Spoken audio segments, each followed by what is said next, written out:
Kevin, so based off of the success that we had with our import-export webinars, we've had about 20 people attend those webinars in the few times that we did it. And we've had several clients come through here in Nairobi and have had successful imports with things such as coffee, wine, actually the fruit wine, etc. And I see you have a few other products here that you've presented before, and we're going to elaborate further on those for people that don't want to attend the webinar. Maybe they can't catch it at the right time, and you're going to give them the full rundown in this import export course that we're designing for the guests today. So can you tell us furthermore what you'll be talking about? Yes, today's course is focused on, or this course is focused on advanced import export information and knowledge and how to execute and build a sustainable long-term business based on importing and exporting and ultimately trading with the rest of the world. Obviously, we're starting with our expertise based here in East Africa, but this opportunity exists in every economy in the entire world, as they all produce either manufactured products, agricultural products, or natural resources in some form or fashion. Okay. Yeah, what is the first portion of what you were getting to today? Well, basically, the overview, we're going to go through 10 modules in the entire course. Basically, everyone will be able to um, tap in as a course participant to various sections of the course over the entire time. Each module is designed to last about 20 minutes. So do the math, 10 times 20, there's going to be a lot of information, detailed information that you can refer back to as a course participant during this time.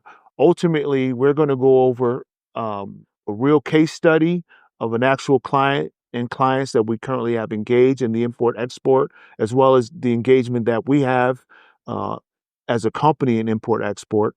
We're going to go through scaling beyond just a one-time shipment, because obviously a one-time shipment is about testing the market. We're also going to go through importing into the US or Europe from Africa, what that's like, including logistics, uh, regulations regarding import exports and registrations, things of that nature.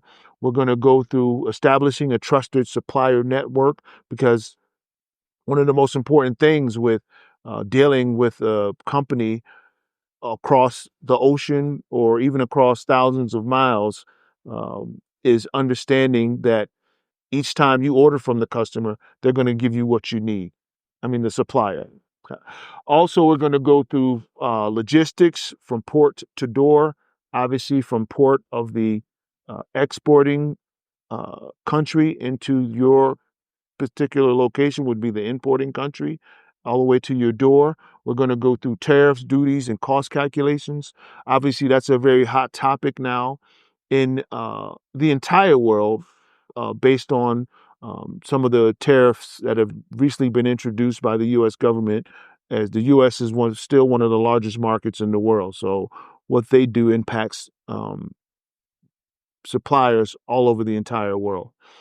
Then we're going to go through secure payments and trade finance. Then we're going to go through market strategy. Uh, and then we're going to go through building your A team, basically having support staff in country as well as in the suppliers country that can support your business long term. And then we're going to end up with the last module, which is having a 90-day action plan. So that's the flow of the entire course over 10 modules. All right, so let's go ahead and get into the first module so we can see. So basically, the first module is all about a real case study. Austin and I, based on the success of the first import export webinar, as stated earlier, had about 20 participants in that webinar. Those Several of those 20 participants wanted to take action right away. And we'll start off with the first case study, which is a coffee distributor in the United States that became a coffee distributor based on the interaction with us as consultants and educators to this particular client. So this particular client or company, the founder was here in East Africa, here in Kenya, shortly after our webinar, based on their efforts to already travel to Kenya And we sat down with them, and they wanted us to craft a plan that would allow them to get into the import-export business in the best way possible based on their current situation, finances, ability to dedicate time to this business. So we advised the client to get into the coffee business. The reason we advised for the client to get into the coffee business was really two main reasons. Uh, East Africa, specifically Kenya and several surrounding countries like Ethiopia, Uganda, and Tanzania, are some of the best coffee producing countries in the world, and they produce tons of coffee every year that are exported all over the world, including the United States. And then the second reason is that coffee, according to many organizations, is the number two consumed beverage in the world. So, and that's behind water. So that's the impact. And we all know from living in the United States or doing business in the United States, coffee is part of the American culture. So what better way to start your import-export journey with a high-demand product and a product that people consume on a daily basis? So the client sat down with us and said, okay, how do I get into this coffee business? We proceeded to explain to them the difference between the various types of coffee, as well as the difference between uh, shipping coffee uh, and various facets of shipping versus air versus sea, as well as the differences between having a roasted coffee already shipped from Kenya or East Africa to the market versus shipping green beans, which are coffee in its natural state before roasting, before we shipped it to America. So we started off by taking the client, and the client, as I stated earlier, was fortunate enough to be here in Nairobi. So we took the client to several cuppings.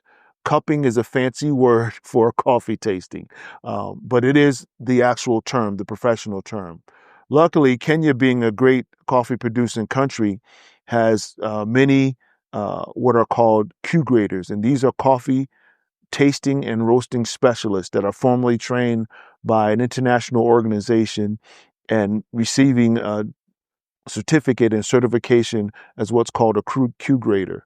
So the Q grader, as well as several baristas, took us through several um, tastings or cuppings, and then advised us what coffee varieties would be the best for us to export to the American market based on their quality and taste. In addition, during that webinar, we also were contacted by several other coffee distributors who are interested in importing coffee to the United States, but weren't able to necessarily come to Kenya to find source or to identify sourcing and participate in the actual sourcing of the coffee. But these individuals were willing to have samples of green coffee and roasted coffee sent to the United States for them to uh, sample, taste, and verify the quality. So the good news is that we literally have three companies engaged in the sourcing and importing of coffee into the United States. And also, based on that webinar, another real case study that we're actively engaged in is that we had a person based in the United States that wanted to export their brand and their product to Kenya from the United States. This company was a company that produces a wine based on fruit, a fruit only wine, and also known for you wine connoisseurs out there, is really more of a dessert wine. Um, this company has a very unique process that allows them to produce dozens and dozens of different flavored fruit wines at a high quality and um, great tasting product. That client also eventually traveled to Kenya to understand and explore the market. And I want to emphasize that's something that, as a person looking to get into the import and export business, it is always advisable that you visit the market of your supplier or visit your supplier, as well as understanding the logistics of the particular company, as well as being able to identify backup suppliers. For those of you that have not been in the business or any type of business, especially the business of products, having reliable supply sources, even within your own country, is very important. I can guarantee you almost to the T that your local, say, grocery store or your local bar has more than one supplier of, say, the grocery store meat. If it's a bar, they have more than one supplier of beer. Because there will be times where um, now, for an perfect example, within the United States, due to the whole tariff situation, where your suppliers may not be able to get you the quantity you need at the price you need in order to sustain a successful and profitable business. So these are some of the things that uh, are part of the real life case studies and scenarios that we're going over now. So the whole point of starting off the course with real life scenarios and real life challenges is that um, this course is more than just talking heads, more than just, okay, this is what you need to do in theory. Um, we're talking about what we're doing in real life practices, which is also very important. This is starting module 1. Okay, so the most important thing we need to understand about the import export business is that you have to take your first develop an idea and then look at the market opportunity. So this module talks about idea and market opportunity. So once again, as we alluded to earlier, our client asked us, what is the best import export business to get into? And we introduced the client to the coffee business, and which coincides directly with the whole idea of establishing a business, your market strategy, your market demand versus your idea. As you know, digital cameras, they're still being used, but cell phones have taken that market over in such a large way that the digital camera business is not as good as it used to be. So we took the client to one of the strongest markets in the world, and that we think will be continually the strongest market in the world, or strongest industry in the world, which is the coffee industry. So the client is based in the United States, along with several other clients, as I alluded to earlier. And then we advise the client to start doing the research. We help the client research, for instance, in California, in the particular neighborhood. We help the client identify through research coffee distributors, coffee roasters, and coffee shops in their local area, which they then visited with samples of the coffee from Kenya to identify uh, the market demand for that coffee. Based on positive feedback of the coffee, uh, we then proceeded to distribute more samples in that particular market and also build demand and look for orders.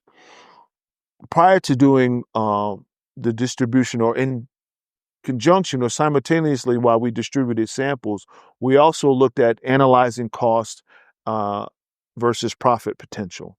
And of course, during that time, based on the progress that we've made, we identified that this is a profitable market and that participation on a small scale can still generate enough profits to make this a long-term sustainable business and grow the business. The great thing about the coffee industry is that for the most part, you don't have to market coffee. It's already been marketed over decades, if not centuries, in the United States. And it continues to be marketed by the big coffee retailers and producers, from the people you see in the supermarket, and I don't have to name any names, I'm sure you know them, as well as to your local coffee shop or the national chains. So part of the real life scenario is also understanding the regulations involved with bringing coffee into the United States. Now, let's flip to that other side of the equation as we talked about the American company, or companies actually, that were seeking to export to the Kenya market. Regulations exist on both sides. And as I stated, the companies, and I forgot to specifically speak to the companies involved in the alcohol business that want to export to Kenya. Um, Alcohol is a very highly regulated product worldwide, as far as I know.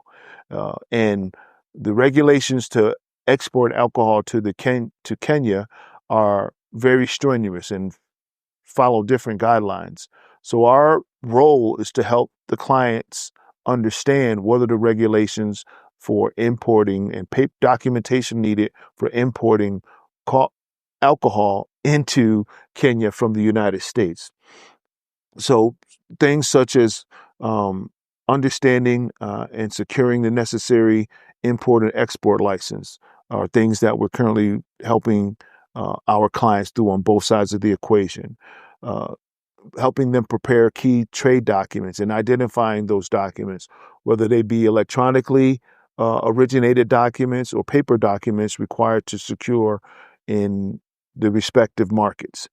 Um, Understanding the shipping requirements, documentation, things such as packing lists, bill of lading, um, understanding the need for inspection, because products that come into uh, any country are subject to inspection or may be required for inspection, whether it be an automobile, uh, coffee, alcohol, cell phones, all these things have an inspection component built into them. And then assign the correct codes to those products so that the process is streamlined from port to port. Uh, Port officials are required to list, understand what's being shipped. The suppliers and the importer or the exporter are required to have a list and the proper um, product codes, which are international product codes associated with the various products coming into the market. And then, of course, all this leads to that we make sure that compliance is assured for arrival of the product into the market. Part of this process on the real world case scenarios are, as stated earlier, making sure things like we identify the right logistics partners, and I'm saying that with an S on purpose, as I alluded to earlier. Having multiple suppliers is a key to successful business, especially in the product category, as well as having, excuse me, uh, multiple logistics partners. So we help our clients secure logistics partners on both sides of the equations based on our expertise and experience with um, freight forwarders, which are part of the logistics chain, actual shipping companies, which are the people that provide the transportation of the products. And believe me, there is a difference, um, as well as clearing agents, which is different from a freight forwarder, the actual transportation supplier, uh, and then someone to clear the products at the port. Those can Those skills can be all within one company, or they can be provided by separate companies. You can have a separate clearance company, a separate transportation/shipping company, as well as a separate freight forwarding company. And we'll go into that in details. So we're in the process now of introducing the products into the particular markets for our clients on both sides of the equation. People looking to export um, products from the United States to Kenya, as well as people in the United States looking to import products from Kenya to the United States. Currently also help our clients handle in the market investigation phase, the payment processing. The great thing about payments is that there are multiple ways to provide payments to respective markets. Everything from utilizing international banking institutions as well as your local banking institutions, and also other forms of payment, such as the ability to send money outside of the world via various platforms, including the use of debit and credit cards, PayPal. There are various ways, and obviously you need to find the way that best fits you for facilitating payments in that respective market as well as in their supplier's market. So ultimately, let's talk about some of the challenges that have recently occurred and will occur in this business. For our existing clients, one of the most recent challenges, which I'm sure everybody is familiar with, is the current tariff war. Right in the middle of exploring, specifically talking about the coffee market in the United States, all countries that export coffee to the United States were hit with some form of tariff. Now, the tariffs range in amount from 10% to some as high as 50%. So that is something that's important for you to understand when you get into the import-export business. Economic policies, political policies, because as you can see, they often intertwine and can create some specific challenges. Prior to the current tariff imposed on Kenya, Kenya was able to export coffee to the United States with zero tariffs. Well, now that's changed. It's increased to 10%. And as well as now understanding things like what is a retaliatory tariff. Fortunately for our clients in the United States that are exporting to Kenya, Kenya has decided not to impose any tariffs on United States products, which is a good thing. So just in that, these currently real life scenarios, we're dealing with tariffs on one side and no tariffs on the other.